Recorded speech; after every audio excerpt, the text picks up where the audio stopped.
আমাকে মনোমুগ্ধকর করেছে, মনোমুগ্ধকর, কঠিন বাংলা। আমার একটা জায়গায় এসে একটা ক্যাফে, এখান থেকে 360 ডিগ্রির একটা ভিউ যোধপুর শহরে দেখা যায়। এখান থেকে ফোর্ট রয়েছে, আর একটু ওপরে যাওয়া যায়, তো যাচ্ছি। ও awesome!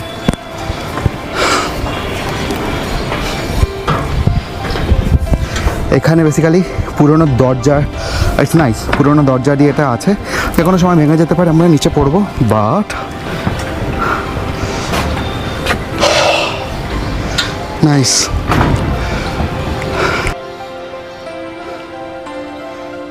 কি না, আমরা এত দূর থেকে ট্রাভেল করি, লাইক আমি কলকাতা থেকে কিছু না, একটা সিটি, একটা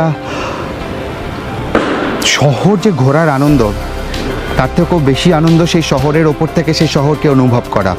সামনে যদি এরকম বিখ্যাত ফোর্ট থাকে, মেহরানগড় ফোর্ট, আর তার সাথে যোধপুর সিটি, মানে এত দূর থেকে আসা একটা ট্রাভেলে যে আমরা যে স্ট্রাগল হয়, ট্রাভেলে প্রবলেম ফেস করতে হয়, যে বাজেটে আমরা একটা শহর থেকে একটা শহরে আসি, আর এইসব ভিউ যখন দেখি, এইসব মানুষের সাথে যখন দেখা হয়, ট্রাভেলটা যেন মনে হয় যে গুড, সার্থক, ফিল গুড একটা ব্যাপার তৈরি হয়। আর তার থেকেও বেশি তৈরি হয় মোমেন্ট।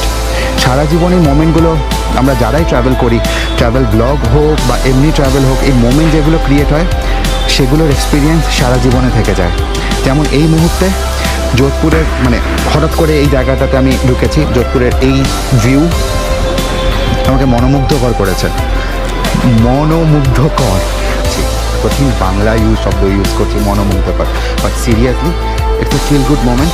এই যোধপুর সিটিতে আজকে এই মুহূর্তে এই পর্যন্ত যে ফিল আমি নিয়েছি, ইটস रियली गुड।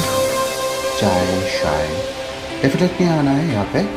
अगर जोधपुर में है फोर्ट एरिया जाने के टाइम ये चाय शाय मिलेगा, और मिलेगा आंटी और आंटी का घर।